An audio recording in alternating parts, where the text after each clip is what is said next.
বৃহস্পতিবার সকাল থেকেই পূর্ব মেদিনীপুর জেলার কোলাঘাটের সিদ্ধা গ্রামে শুরু হয়েছে বিজেপির পক্ষ থেকে ভোটের প্রচারের জনসংযোগ কর্মসূচি। পশ্চিম পাঁশকুড়া বিধানসভার বিজেপি প্রার্থী সুব্রত মাইতি সকাল থেকে সিদ্ধা বাজারে বিভিন্ন দোকানদার এবং পথচলতি মানুষের সাথে জনসংযোগ করেন। প্রায় বছর 10 পরে বিধানসভায় প্রার্থী হয়েছেন।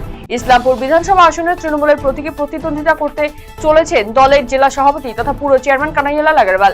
বৃহস্পতিবার পুরো এলাকায় 1 নম্বর ওয়ার্ডে প্রচার শুরু করেছেন তিনি। দেওয়াল লিখনের মাধ্যমে শুরু করলেন প্রচার কর্মসূচি। এদিন ওয়ার্ড কাউন্সিলর কৃষ্ণা দত্ত এবং দলীয় কর্মী সমর্থকদের সাথে নিয়ে ওয়ার্ডের বাড়িতে বাড়িতে যান তিনি। সোশ্যাল মিডিয়ায় বিজেপির প্রার্থী সমর্থনে করা পোস্টে রাজবংশী সম্প্রদায়কে নিয়ে কুরুচিপূর্ণ মন্তব্য করায় এক যুবকের বিরুদ্ধে ডালখোলা থানায় লিখিত অভিযোগ করল রাজবংশী ক্ষত্রিয় গাভুর সংঘের প্রতিনিধিরা। উল্লেখ্য, আসন্ন বিধানসভা নির্বাচনে করণদিঘির বিজেপি প্রার্থী সমর্থনে সোশ্যাল মিডিয়ায় পোস্ট করেছিলেন জনৈক যুবক।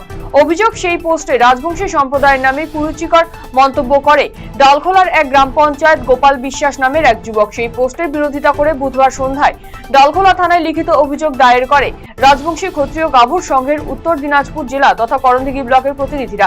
সংগঠনের জেলা সভাপতি রমেশ চন্দ্র সিনহা সহ অন্যান্যরা উপস্থিত ছিলেন এদিন।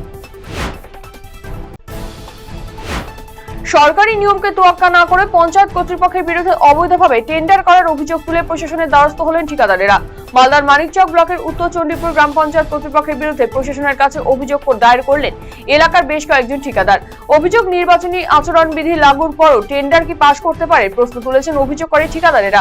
অবিলম্বে এই টেন্ডার বাতিল করে নির্বাচন প্রক্রিয়া সম্পূর্ণ হলে পরবর্তীতে নতুন করে টেন্ডার করা হোক, এমনই দাবি করেছেন অভিযোগকারী ঠিকাদারেরা।